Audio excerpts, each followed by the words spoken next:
All right. My name is Joshua Waits. I am the archivist here at Virginia Theological Seminary. Today is April 26, 2023 at approximately 1:08 p.m. I am here with the Reverend Kathleen Schotto, who is going to give her oral history for our LGBT history project. Thank you, Reverend Kathleen, for being with us today. You're welcome. I'm going to make a minor correction to how my name is pronounced. The last name is Schotto. Schotto. All right. Yep. Well, that actually leads us right into the very first thing. Let's start by having you tell us your full name. Excellent. Kathleen Schotto, and my maiden name was Otto. Oh, yes, that's right, because you chose when you got married to combine your names, correct? We did, and we actually did it prior to being legally married. So we did a commitment ceremony in 2002 before there was any legal. The only thing legal at that point were civil unions in Vermont. We didn't live in Vermont. It wasn't transportable, all of those things.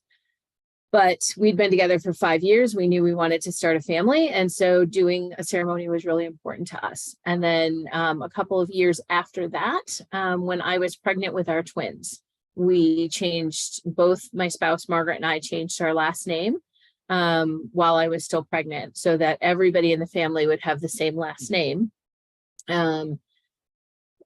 So that then if somebody questioned why Margaret was picking up the boys from school, they could just make an assumption that they were an aunt or something along those lines, because the last names matched. Because at the time in New Hampshire, there was not second parent adoption, so second parent of the same gender for same-sex couples. I see. So until the boys were 15 months old, Margaret had no legal rights or responsibilities to them. So we changed our name just to provide one additional level of connectedness with the family. I see. And what name do you prefer to be addressed by? Reverend? Kathleen? Kathleen is fine. I use Reverend when I need to, and my congregation tends to use pastor more often, in part because it is a federated Lutheran Episcopal parish. And so the Lutheran folks generally use pastor, and that has flowed over well. That's what I'm trying to say, for the Episcopalians in the community as well. So just Kathleen, however, is fine. All right. Would you please tell us your how you identify and your preferred pronouns? I identify as female, and my preferred pronouns are she, her. And when and where were you born? I was born in 1969 in Milwaukee, Wisconsin. All right. And can you tell us some of your background before you came to VTS? So let's see where to start so that you get kind of the elevator version. Prior to coming to VTS, I worked for full-time for the better part of 25 years with some time off taking care of our boys in student affairs at college and university campuses. So I worked in residence life, judicial affairs, student activities, was part of an office that planned graduation and commencement for the law school that I worked at, student leadership, all of those kinds of pieces were part of what I did for the better part of 25 years. So I got a master's degree. I finished college and then went to graduate school. I have a master's degree in college and university administration with an emphasis in student affairs. And then I think the other probably relevant piece is that until almost 17 years ago, so when we moved to Maryland in 2006, both my spouse and I were Roman Catholic and were active in the Roman Catholic Church. Okay, that was actually my next question, which was, did you grow up Episcopalian? So Were you raised Roman Catholic? I was, yeah, very Irish Catholic family, and went to church regularly, went to Catholic high school, went to a Catholic college, and was active all through college, and into my graduate school years as well. Yeah. What was it like for you to come out, or were you able to come out while in the Roman Catholic Church? So by the time I had any clue and came out, it was actually when I started dating Margaret when I was 27.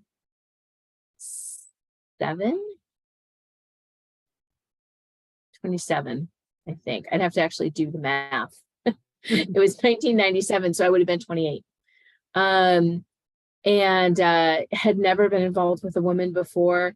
When I look back on my life, I see things that I'm like, oh, yeah, there was that crush that I had there, and I should have known something, right? But I had to find the right person, clearly. So when I came out, and the same was true for Margaret. So when I came out, it was kind of as a package deal. We were already together. We were very fortunate that the two Catholic churches we belonged to together, the priests knew us, knew our relationship. The director of religious ed at both places, Margaret taught Sunday school at both places. I taught at one of the churches. They knew us, they knew our relationship, and they were perfectly happy to have us be a part of the community, and had really no real problem with it, at least not that they ever expressed. And for me growing up, and I said this to some teenagers not long ago, I'm like, what you have to understand for me growing up in the Catholic Church is that in the time in which I grew up, in the place where I grew up, LGBT issues were not talked about negatively, and they were not talked about positively. They simply weren't talked about. It just wasn't a topic of conversation. And at the same time, I knew about it. I am still a very prolific reader. And so I read various books, and I had those kinds of conversations. Just didn't realize that it applied to me. Were the priests at those churches, because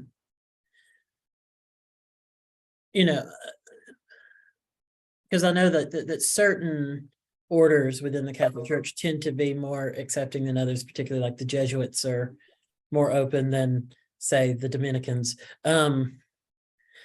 Were these Jesuit priests, or were they just, standard diocesan priests? They were not Jesuit priests. And as you're asking that question, I'm trying to think about that, because the priests at my elementary school were Palatine priests, and then my undergraduate is Dominican. So we had Dominican monks. It was founded by the Dominican Sisters of Grand Rapids, Michigan. So we also had a couple of Dominican brothers who were there. But I'm pretty sure that both of the priests, three different priests total that we had, because one church had two priests in the time that we were there. I believe they were all just standard garden variety diocesan priests. So it sounds like, particularly for it being the late 90s, you had a very healthy spiritual place to be. So I wonder what brought you to the Episcopal Church? So we lived in New Hampshire. We lived in Durham, New Hampshire. And we were living there in 2003 when Gene Robinson was elected Bishop of the Episcopal Church for the Diocese of New Hampshire. Growing up in the city in which I grew up, because of the ethnic groups who founded Milwaukee, the vast majority of people who live there are well, they're Irish and other nationalities, but that wasn't what I was going to say. They're Catholic, Lutheran, and Jewish. So even though there's a fairly good Episcopal presence in Milwaukee, I had zero clue that it existed. So Episcopal church 4 blocks from my high school that I walked past probably an average of 3 times a week for 4 years. Never paid attention to the fact that I think it's St. Andrews was not Catholic or Lutheran. I just assumed it was. So this election of Gene Robinson, which in New Hampshire was serious news, like it was news across the Episcopal Church. But in New Hampshire, I'm talking front page, above the fold, on the news, on TV every night for like a week and a half, 2 weeks. And then even more as it came closer and closer to his consecration and as different things happened. So as the House of Bishops approved him and all of those things. So this opened the door to me in a way that I had never I didn't know it existed, right? And what absolutely fascinated me was, first of all, how just stressed out and upset people got about this election. And my first question to them when they were like losing their minds about this, because he was the first openly gay bishop to be elected, openly gay partnered bishop. And the first thing I would say is, well, are you Episcopalian? And if the answer was no, I'd be like, well, then why do you care? And if they were Episcopalian, like, well, but are you in the Diocese of New Hampshire? And if not, then again, why do you care? Because I voraciously read all the information about it and found out that they elected him and that there's a whole process. And this was absolutely foreign to me. And we belonged to a Catholic church that about 4 months after Bishop Robinson's election, our priest at the time, so we had a priest, he left to go do mission work.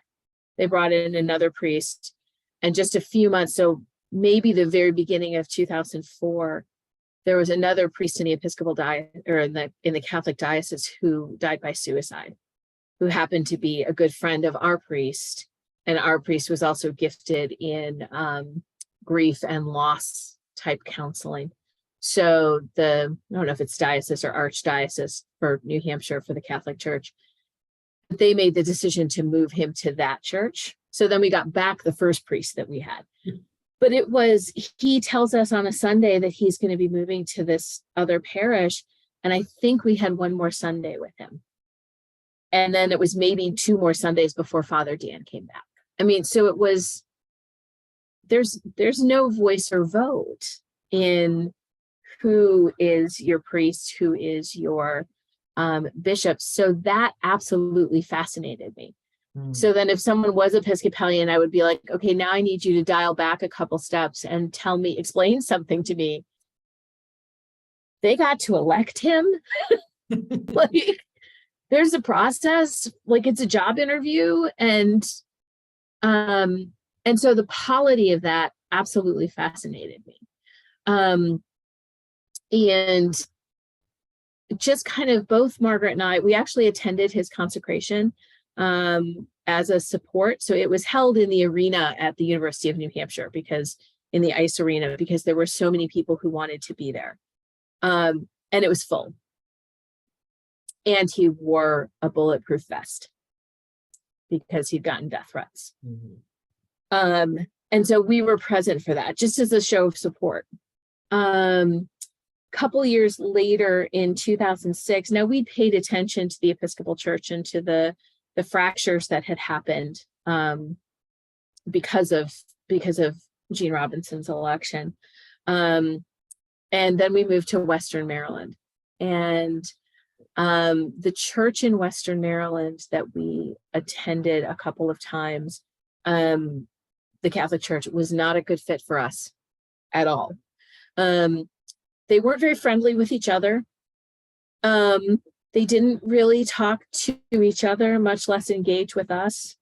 Complimented us on how well behaved our 2-year-old twins were in church. And I'm like, well, they've been in church every Sunday since they were a week and a half old. So, you know, but then in the next breath, I was told, we have a crying room, right? And for anybody who doesn't know, a crying room is this like cordoned off area with walls and glass, and usually the audio from the service is plugged into it, but the parents can watch it, and then the kids can just do whatever they want to do. So it's not a place where a kid can go to just calm down. It's, basically it was, if you're going to have kids this young in church, this is where they should be. And then we were like, yeah, this isn't gonna work for us. There were clearly a couple people who figured out who we were to each other, which honestly, if somebody was paying attention at all, it wasn't that hard to figure out. We came with twins who called us mama. We both wore rings that were identical on our left hand. I mean, it didn't take much brain power. We knew that church was important to us. We actually had asked our Catholic priest before we even started the process of getting pregnant if they would baptize our children. And we said this to him very, very openly, because if you will not, we want to know now before we start the process, because we want church for our kids. We want this foundation. And fortunately, both of the priests said, yes, of course we'll baptize your children, and did, with both of us on the altar as their parents, and written in the registry as their parents, and written on their baptismal certificates as their parents. Oh, wow. In a Catholic church in 2004. That is quite progressive for a Catholic church. Yeah. Which is, again, why we stayed in the Catholic church so long, right? But in Western Maryland, that was not the sense that we got. We went mostly together, but occasionally one of us would go by ourselves. We were checking out the different services over the weekend to find out which one would work for our family. The priest never said anything to either of us. I don't remember the priest coming out to like greet people at all after the service. Like it was very strange. And so I said to Margaret, I'm like, well, I said, I saw this little stone church with an Episcopal sign out front. I'm going to email the rector. And I did. Rick Morley, who's just a fantastic guy, and he would have no problem with me giving his name. He's a good guy. And explained, I said, this is who I am. This is who my family is. We know a little bit about some of the issues within the Episcopal Church. And so we kind of want to know which side of that fraction line you're on before we step foot into your church, because we don't want to come somewhere that we know will be unwelcomed. And I don't want to create issues for your community if we can avoid it, that you then have to clean up. And in less than 24 hours, I had a phone or an email back from him of, we would love to have you. And how about we set up a time for me to come over? And he and his wife had a daughter who's 2 weeks younger than our boys. He said, so let's set up a time for me to come over, and I'll bring my daughter maybe, if she's not napping at that point. And I can tell you a little bit about our church and a little bit about the Episcopal Church in general, and how it differs from like the Catholic service, just so that we'd have a frame of reference. And we never looked back. We found a home in the Episcopal Church. And what I have said to people often is that I feel more at home and more welcome in any Episcopal church I have walked into than I felt in any Catholic church, even ones in which I was a member. With the exception of perhaps our church in New Hampshire. That might be the only one that I felt super comfortable in. So we never looked back, and we've talked about it since, and have come to the conclusion that we probably would ultimately have left the Catholic Church, even if we had not moved to Western Maryland. because you could feel kind of the tide of things was changing a little bit. And I've always said that the Catholic Church on a congregation level is very different than the Catholic Church on a Vatican level. Mhm. And at the time meant that it was many Catholic churches as individual congregations were pretty safe for LGBT folks, or at least comfortable-ish, right? Mhm. But that felt like it was beginning to change. And that was also in the time frame when all of the stories started surfacing about sex abuse in the Catholic Church. And Let's see. yeah. 2004, that would have been just around the time of Pope Benedict as well. So when the Catholic Church decides to take a swing towards conservatism. Yeah, significantly conservative, Right. and much more than it had been. Right. So yeah, but definitely found a home there. That was the first female priest that I met was not at our church, but was the mother of someone who lived in the apartment complex Margaret managed, and who would babysit our kids. And so then I met his mom, who was one of the first female priests ordained in Maryland. And I have been really, really fortunate that I have there are a cadre of women that I know who were like, I know the first 3 or 4 women ordained in the Diocese of Maryland, and I have a good chunk of women priests who I know who were within those first 5-8 years of the ordination of women, including my former rector who just retired, who came to VTS in 1975. So without clear call to ordination, not knowing if she would ever be ordained, because they hadn't approved it yet. Well, because I know what it was like for me coming from a different tradition into the Episcopal Church. Can you tell me what it was like for you to hear the Mass said in a woman's voice for the first time? It was phenomenal. It was really, and part of that feeling about it may have been because I knew the woman. I knew her well. She was a member of our congregation. When we started attending there, she was in the process. And so she was our 3rd year there. She was ordained a deacon and then a priest. And so we were present at both ordinations and at her first mass, yeah. And so it was powerful because it was Karen. So it was someone that we knew. I read at one of the ordinations, and hearing that was incredible. And then when we moved to Baltimore area, our rector for 6 or 7 years before she moved, 7, I guess, was a woman. So before she took another call. And so got to hear that like every Sunday for a long time. Yeah. And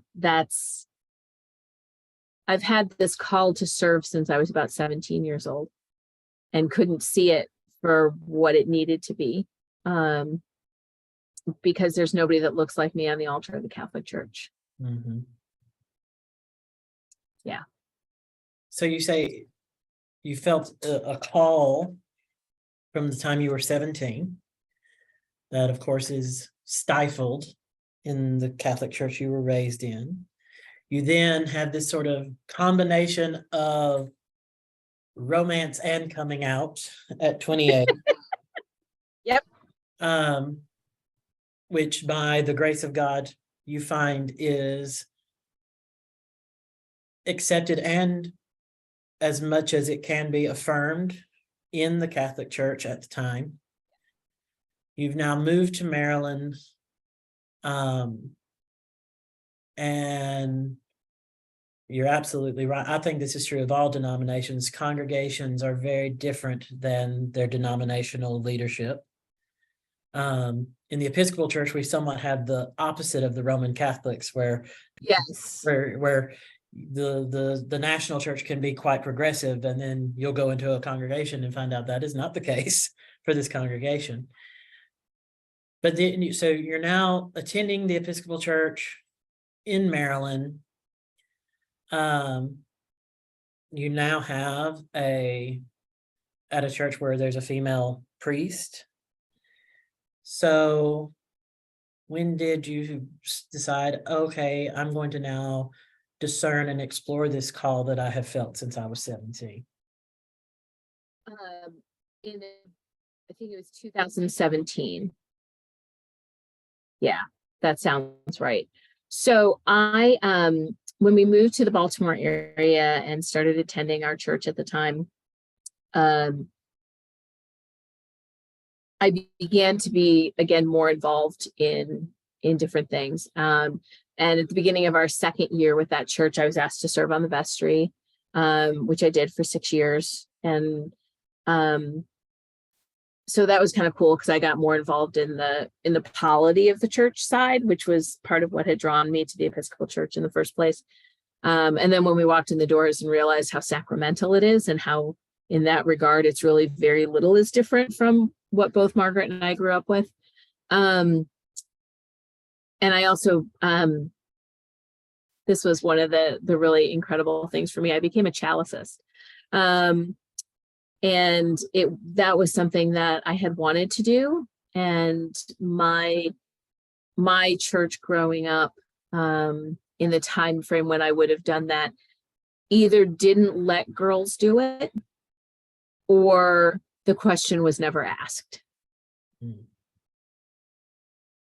Late 70s, early to mid 80s, it could be either of those things. I think it was late 80s when Pope John Paul, well, now Saint Pope John Paul II, said that girls could be altar servers. Yeah. And there were plenty of churches that had been doing that all along. Mm-hmm. Anyway. So I did that, became more involved in all of those things, and then attended my first diocesan convention, and then joined the convention planning team. And then I was, it was suggested that I run for diocesan council, which I did. And I served on diocesan council for 3 years, 2 years of which was as the vice president of diocesan council. So helped with the agenda planning, ran the meetings, worked with our canons of the ordinary to keep our bishop corralled in, because he has a tendency to, he's very broad visionary thinking. And so sometimes he'll get off on that and not the nitty gritty of what a diocesan council meeting is. So served in that capacity. And as I was realizing in the fall of 17 that I had said my time on diocesan council was going to be done in 2018. And I was saying, or 2019, it would be done. And I was saying, I'm going to have to start thinking about what I want to do. And so I emailed our canon to the ordinary at the time, because I'd worked with him a lot the intervening years, and said, I just realized that I'm going to be rotating off both of these things at the same time. And I'm going to need to think about how I can be involved on a diocesan level, because I really like it. And I expected him to email me back with, well, there's standing committee or these other things we could put you on. Well, you and I will talk about it. Let me pray about it. Let me think about it. And you and I will talk about it. What he emailed me back was, well, there's always ordination. And I think I emailed him back you've lost your mind, or something along those lines. And then that wouldn't leave me. And later that day, I copied and pasted what he had said and sent it to a mutual friend and said, can you believe he said this? I think he's lost his mind. And she emailed me back, and all she did was put a little fire emoji with ordination and a fire emoji. That was all she sent to me. I'm like, you both have lost your minds. But it wouldn't let me go. Initially, I believed that my call was to the diaconate. It made a lot of sense to me. It fit things that my family was doing anyway in terms of service. And it wouldn't turn my family's life upside down the same way that my going to seminary would. Mm-hmm. So I entered the process for our diocese, entered it. So we have a part of our program is called Discerning Ordained Vocation. Generally, when you're in that piece of the process, it's because you have discerned that you believe you have a call to ordained ministry. And I was in that, and we do an internship during that time, and you're assigned to a church. And I was assigned to an incredibly phenomenal church with really wonderful clergy, a rector who has been there now for 21 years. She just retired, an assisting clergy who was retired and hung her hat there, and had been there for 16 years, and a retired deacon. I mean, just this all women, just this really phenomenal and an incredible community. And as I was serving there, I began to realize that, I believe strongly in the importance of the diaconate. It is critical to our church. I believe that with everything that I am, that was not what my call was. That my call is and was and always has been a call to the table, a call to consecrate and bless and absolve and preach and teach and all of those things. And that kind of rocked my world a little bit. Like, how am I going to do this? I'm going to be 50 years old. I can't do this. I can't leave my family. We can't go down to one salary. We can't do any of that. I was ordered by one of my mentors to stop thinking about logistics. She very adamantly told me that, and said, your job is to figure out what your call is. The logistics will take care of themselves. Your job is to figure out what your call is. And my call was to priest, to seminary, to priest, to do that work, this work. And so in 2019, about 2 weeks after I turned 50, I started August term at VTS. So I'm going to put a pin at starting at VTS, because I do have a follow-up. Okay. Obergefell was in 2015. Yes, it was. When did you decide to move forward with marriage that would be recognized in all 50 states rather than just the civil union? So what we had said was that if and when, and I'll be really honest, we never anticipated that legal marriage would happen in our lifetime. I really never believed it would happen. But what we had said was, if we ever live in a state, like actually live in a state, because in 2005, maybe, I'd have to check the dates, we could have traveled to Massachusetts. We were 40 minutes from the Massachusetts border. But again, that didn't make sense to us because it wouldn't be recognized in the state in which we lived. So in the 2012 election, the question of same-sex marriage was on the ballot in Maryland, and it passed, which was phenomenal. Our boys were 8 years old at the time that it passed. They were super excited because they kept calling it our question. And that's when Martin woke up the next morning. Did our question pass? And I said, yes, it did. And he was glad that it had passed because apparently he had been afraid that if it didn't, someone would come to our house and make Margaret or I leave. So a kid who'd never known anything but a stable, loving two-parent family home was afraid that his whole family would be torn apart. So that's a completely different segue. But what we had said was, if this passes, then we're doing this. And at that point, we had just celebrated the 10th anniversary of our commitment ceremony, and 15 years together.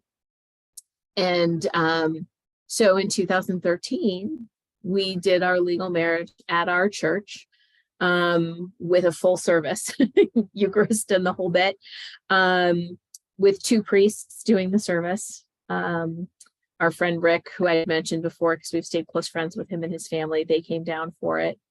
And Rick was the preacher, and he and Adrian, our rector at the time, concelebrated the Eucharist, and Adrian did the actual marriage piece of the ceremony, but Rick was a part of it as well. So February of 13. Yeah. Thank you. So you were married before legally Yes. married before Obergefell. Then Obergefell, of course, opened that up nationally. It's still the law as of now, but also thanks be to God, the Congress and President Biden signed that, even if the Supreme Court overturns Obergefell, states must recognize the marriages performed in states where it is legal. So that at least is now at least for some, a settled question. So you get accepted to VTS, and your class would have received the full tuition grant, housing grant. Did you receive the insurance grant as well? Yes. We were the first group to do that, to get that. I chose not to do the insurance piece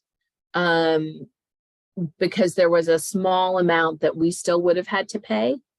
And I was already on Margaret's insurance. So it didn't make sense to me to change our insurance when I had established doctors here in Baltimore, that sort of thing. And for those that will be listening, I know some of this because we were in classes together. Yes. In fact, you were my I was your mentor, wasn't I? mentor for my Yeah. junior year. Yeah. You and Margaret agree that Margaret will and your children would stay, and that you would commute to VTS during the week, and then you would go back on the weekends. Correct. And you did that for 3 years. Did that for 3 years, with the exception of the half semester when nothing was in person on campus. We couldn't live on campus, because of COVID. So the logistics did work out for you. It did. So now I want to turn my attention to sort of VTS in your experience in the LGBT community. And then also probably towards the end, I also want you to somewhat speak about your experience of going to VTS during COVID as well. Okay. Yep. So my first question is, VTS, by the time that you were coming here, had already changed its policies. It changed its policies in January of '97 to allow, well, at least L and G and B students to attend and to earn an MDiv. Ruthanna Hook came in 2003 as the first openly partnered gay person. And I want to say, and I believe while you were here is when the seminary covenant was finalized. It was right at the beginning of my junior year, I believe. Right. Yeah. That was being worked on in 2017. And I think it got approved by the board at their November of 2018 meeting. Yeah. So then it fully went into place, I think, just before I got there, or right as I got there. So VTS had certainly come a long way by the time you came here. But other seminaries, you know, general, but granted general, general had long been known as a welcoming seminary. Pacific had been known as a welcoming seminary. Southwest, I mean, it's hard to get much more accepting than Austin. Did you choose to come to VTS with those considerations, or was the major consideration the grants that VTS was giving, or just the nearness so that you could actually do the commute? The biggest piece, because honestly, when I committed to VTS, they had not yet released the information about the grants. Okay. That came, I committed in probably, it would have been at some point in March of 19. I had applied to and been admitted to both VTS and to general. VTS had given me an initial, like I knew an initial scholarship that I was getting, which would cover a lot of things. And then very soon after that, found out about the grant, which was like, oh, sweet Jesus, thank you. Right. General gave me about the same amount of money, but because of cost of living and other things, it didn't completely equal out. So it was financial and it was the distance.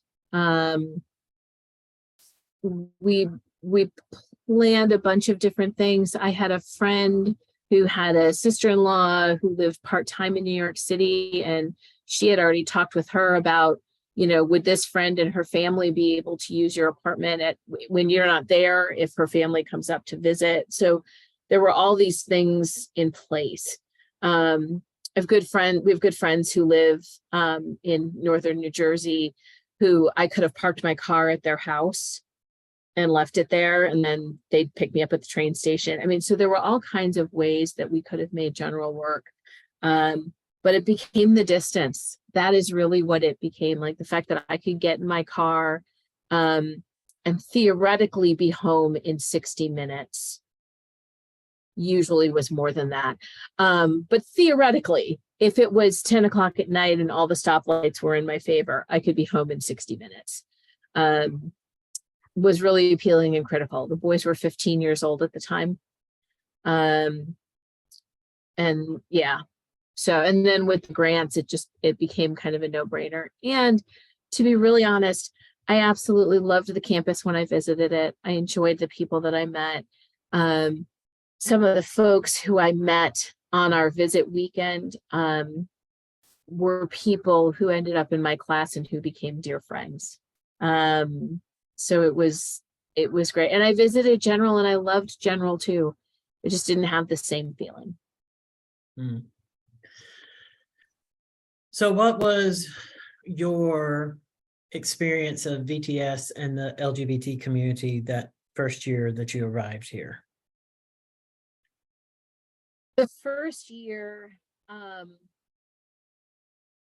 was also when, and the name is escaping me, the national LGBT group. Integrity. Thank you. I knew it was an I and I couldn't come up with it. Integrity, yeah. That also happened to be when they were imploding. Right. And what was really interesting to me was I love that there was a pretty strong, pretty safe ability to be out on campus. That was my experience, at least. People just kind of took it in stride that, nope, I don't date women, or, whatever anybody said. It was like, okay, cool, thanks. So then I've got a brother I could set you up with, like that, I would hear those kinds of conversations. Right. But at the same time, there was also this sense that, and I've seen this on the national church level as well. This sense that, well, y'all can get married now and you can be ordained and you can be bishops. So this isn't an issue anymore. So we don't need to have a separate group. We don't need to do this. It took a little bit of time for PRISM, which was the name of the LGBTQ group, to get off the ground. And what we started with, and I actually really liked this, and it feels a little exclusionary, but I also really like it. The first event was for members of the community only. And it was potluck that was held at one of the professors' houses. And it was great because it was a place where people could feel safe saying, I'm a lesbian, I'm transgender, I'm pansexual, I'm fill in the blank. Because, and a couple of the people who came to that were individuals who were out to only a few select people on campus and were not out to their diocese. I am very fortunate that I have a diocese that's like, cool, are you happy? Great. But that's not the case for everybody. So this was a safe place where they could actually say who they were and who they are, and not worry about some random person from their diocese being there, even being there as an ally, and then inadvertently saying something to a commission on ministry or a bishop about X person being at this meeting. So it was this really interesting kind of mix of really open and accepting, but then also having some people who still, for whatever their reasons, chose to or had to be still in the closet. Overall, I felt that it was pretty accepting. We did an event that fall, so fall of 19, and then because of COVID, we didn't do it again until fall of 21. And it was called Cheers and Queers. And I don't remember what year did you come in, Joshua? Were you in 20 or? I was in, I entered in 21. So I participated in. Yeah. So we didn't have it the one year because COVID screwed up everything. But that was a great event. It was the first time that I put my story into words, like as a continuous story, not just bits and pieces.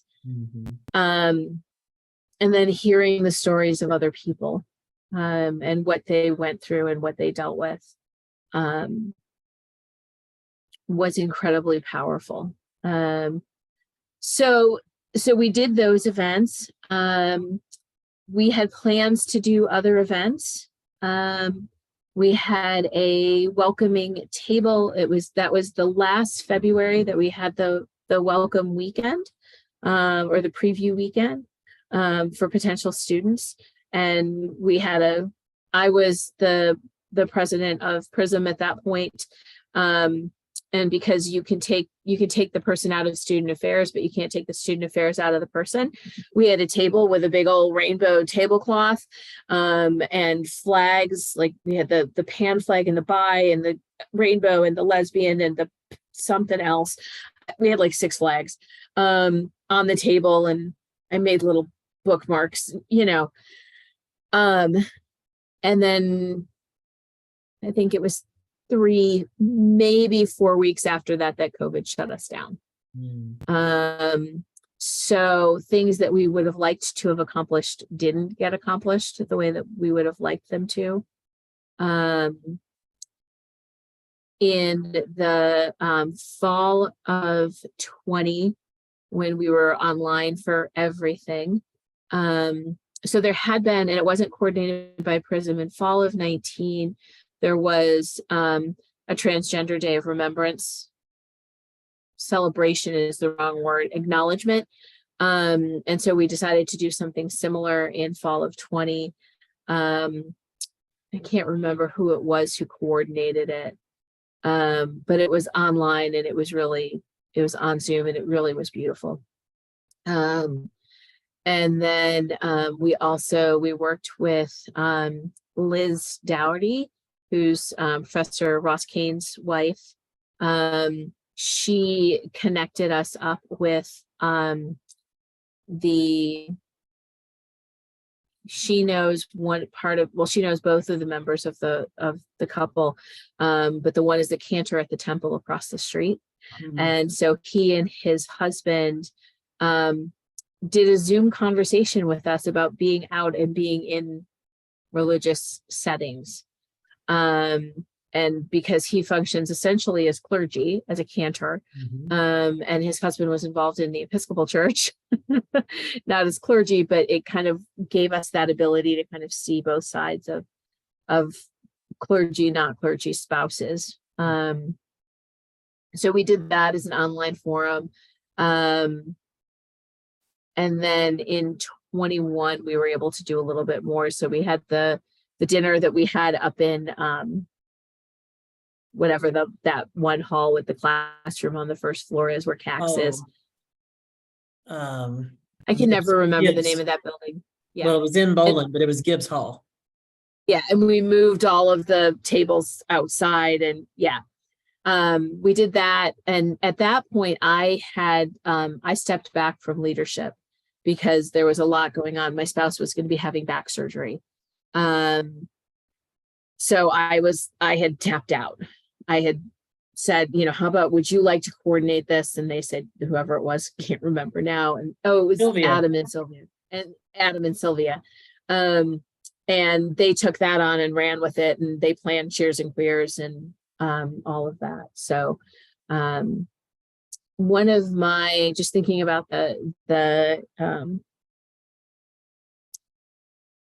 ethos and the environment at VTS, one of the most interesting conversations that I had was with my junior year, with one of the gentlemen who was an master MA student who came in with us from Liberia. He was already ordained clergy in Liberia, and asked me about how do you refer to your spouse? And my spouse has since begun using they, them pronouns and identifying as non-binary. So at the time I was using wife all the time. Margaret has asked to be spouse, which is perfectly fine. Happy to do that. But he asked me, how do you define that? How do you say that? I'm like, well, I call them my wife because that's the term that fits, at the time. But just having some really interesting conversations with him, because he wanted to learn and wanted to know, and it wasn't something that he had experience with. He was really accepting in a way that I hadn't expected, particularly since I had a couple of classmates who very clearly felt that I should not be ordained for 2 reasons.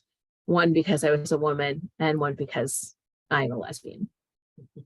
So it was interesting to see a couple people who grew up in the United States in the Episcopal, one of them in the Episcopal Church their entire life, having a very different reaction than this individual from Liberia. So it was a challenge at times. Gene Robinson says the house of misogyny always has a closet of homophobia. Oh, yes, I would completely agree with that. Yeah. Now you said in 2019 you were building PRISM.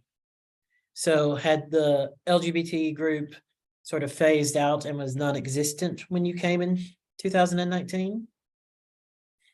So let's put it this way. I don't remember hearing about it when I was there for the visitation weekend. I was merely a participant in the fall. And then in the spring, when Dylan, who was the president, got elected to student body president, they needed someone to step into those shoes, and I was willing to do that. So it had, I think it fell prey to that idea that I mentioned before of, oh, we don't need this anymore.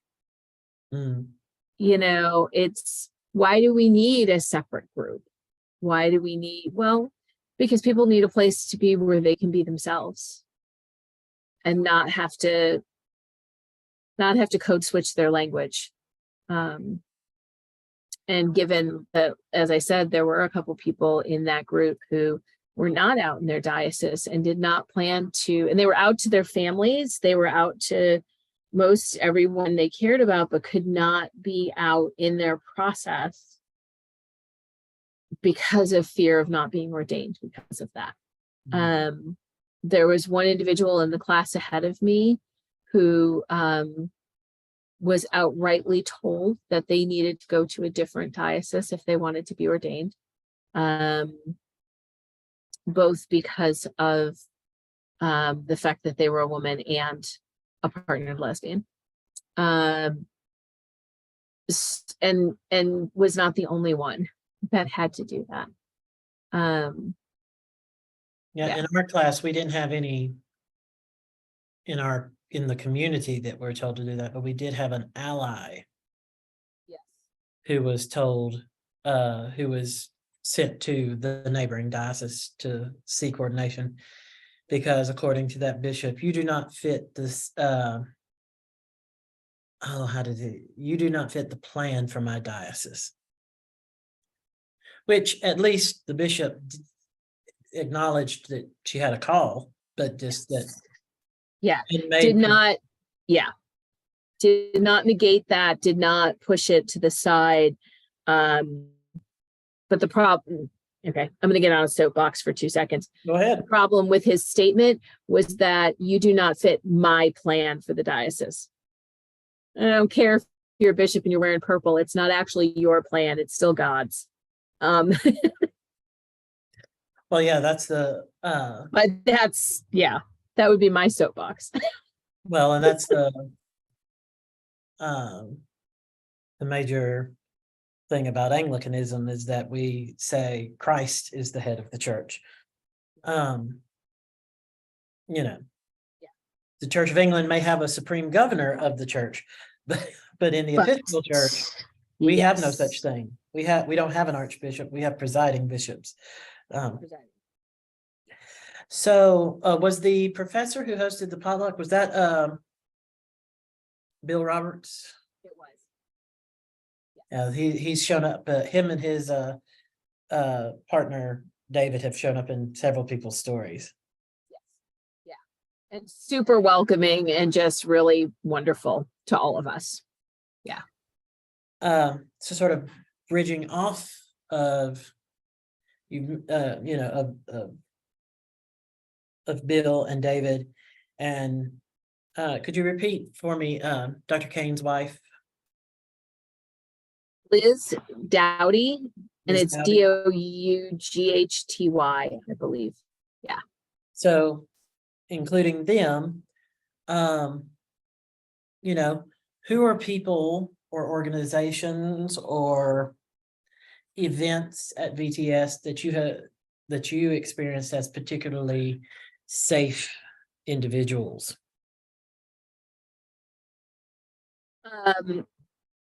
Ruth Anna Hook. I mean, I don't think I could,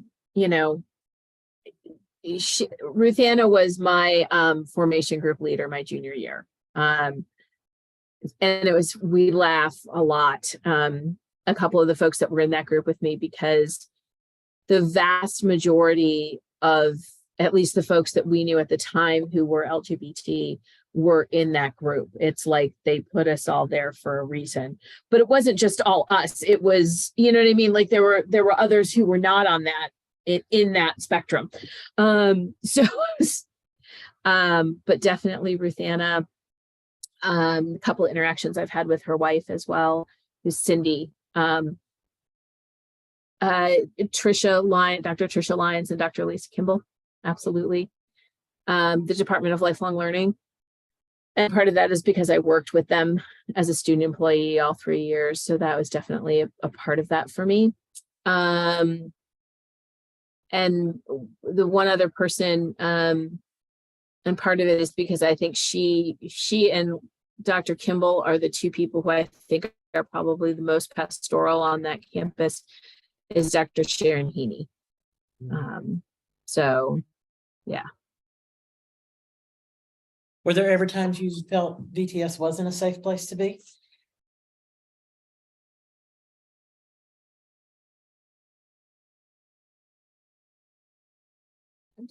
I'm thinking, because I know that there's a part of me that should say, well, yes, of course there were times when it didn't feel safe.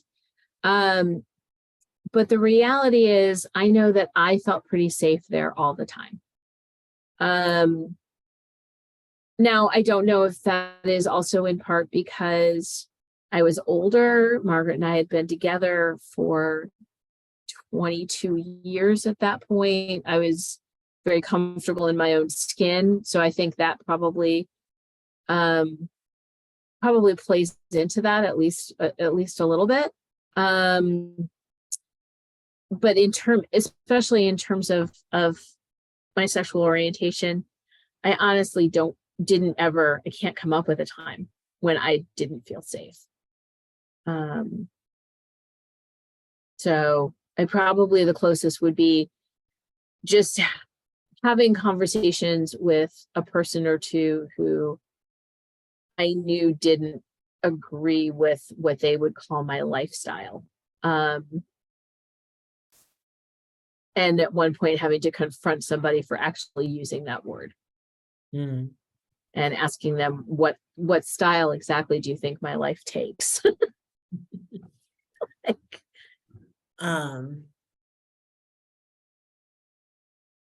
Your class invited former Archbishop of Canterbury, Rowan Williams, to be the commencement speaker, who, of course, it was all in the press, barred Gene Robinson from attending Lambeth, and was known as, whether reluctantly or not, a defender of sort of the Lambeth's resolutions, which would ban openly gay people from being in ministry, and certainly also ban marriage. Did you have thoughts about him coming to be the commencement speaker? In all honesty, part of my thoughts revolved around less around that, although that was a topic of conversation among me and a couple other people, but more around we're gonna get more theology from an old white guy. Really? I will say that he did an incredible job. It was a really good, it was a good commencement address. So I was pleased with that. I could wish that my class had chosen somebody a little bit more diverse. Mhm. Did you get to speak to him at all while he was visiting? Really briefly, there was one morning in the refectory when I was there for breakfast that he came in with his wife and said, "May we sit with you?" And there were 2 or 3 of us, and we're like, "Yeah, sit down." But didn't have a conversation with him like about those topics or anything. Mhm. He was delightful. He and his wife both we spent a really lovely 20 minutes over breakfast. Yeah. I know that I have read statements from him that in that whole situation, he felt trapped because he was the archbishop and was sort of charged with upholding what the rest of the bishops had done. And certainly everyone knows he faced plenty of criticism from everybody for how he handled that situation on both sides of it. But I am curious as someone who is in the community, how that would affect you. And then you said we could have, you were more thinking we could have gone with more diversity. Do you think VTS has become a more diverse place?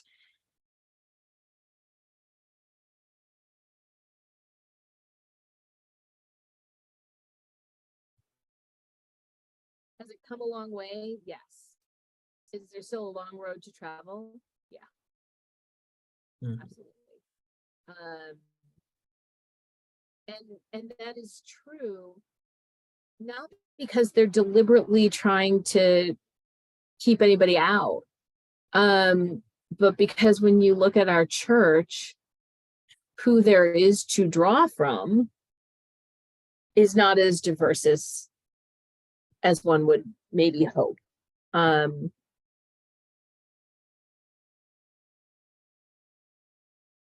Yeah, I think, I mean, it's been such a short time since between when I started and and now, that it's hard for me to say definitively, has it become more diverse? Maybe, but when I look back at the stories that I've heard from the 70s, the stories that I've heard from even early 2000s and various times in between from people who have attended, absolutely it's become more diverse on a wide range of areas. And there's always work to be done. One of the things that Dr. Sharon Heaney said in the one class I was fortunate to take from her was, there's always room for more people at the table. And you always have to look around and see what voices are missing when you're in a setting. You look around and if those voices aren't represented, then you either need to go find those voices, or you need to find reading that you can do that will give you insight, or something like that. And I do like when I look at some of the classes that are being offered that I see on Facebook people are taking, there's definitely more diversity in that realm. And we can always do better. So you've been a active priest now, and a graduate, an alum of VTS, right at a year. Yep. Have you felt supported by VTS in your ministry as a woman priest and as a queer priest? I would say so, yes. And I know that part of that is because of relationships that I cultivated while I was there. Professors and classmates who I interacted with and built relationships with. And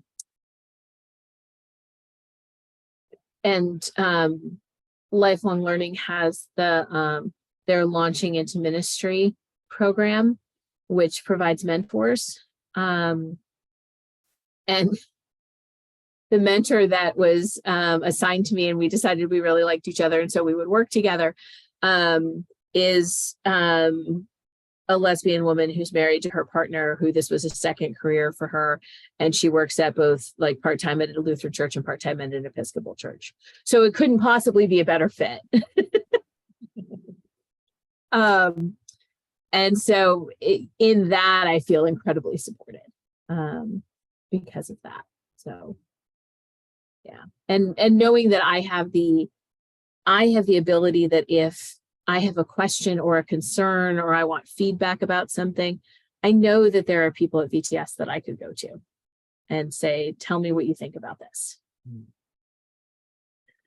As an alum, what are your hopes and dreams for VTS and its future?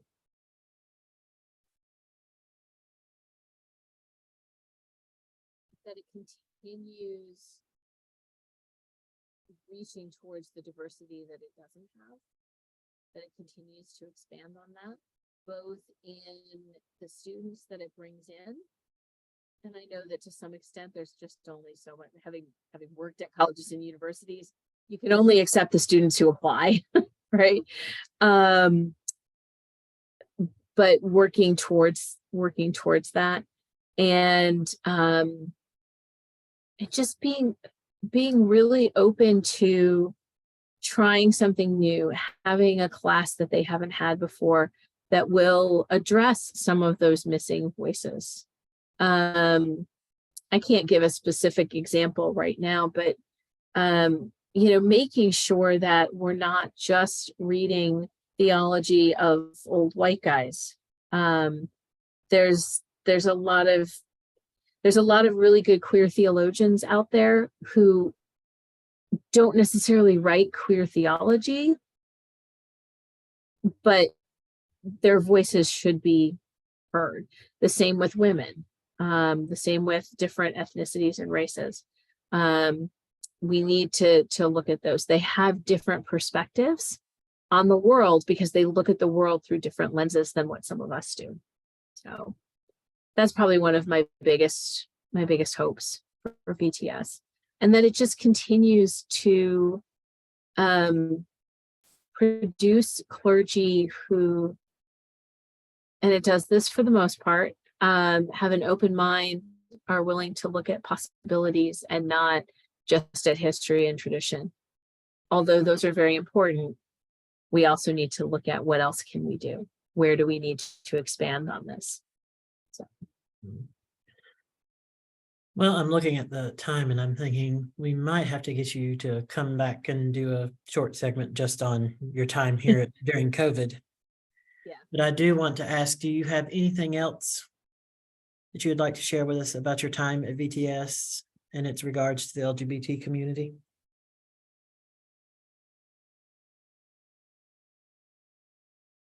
I found a family there. And not just individuals who are members of the LGBTQ community, but that was part of it. And I found that because people were willing to be open and welcoming and accepting of everyone who crossed their path.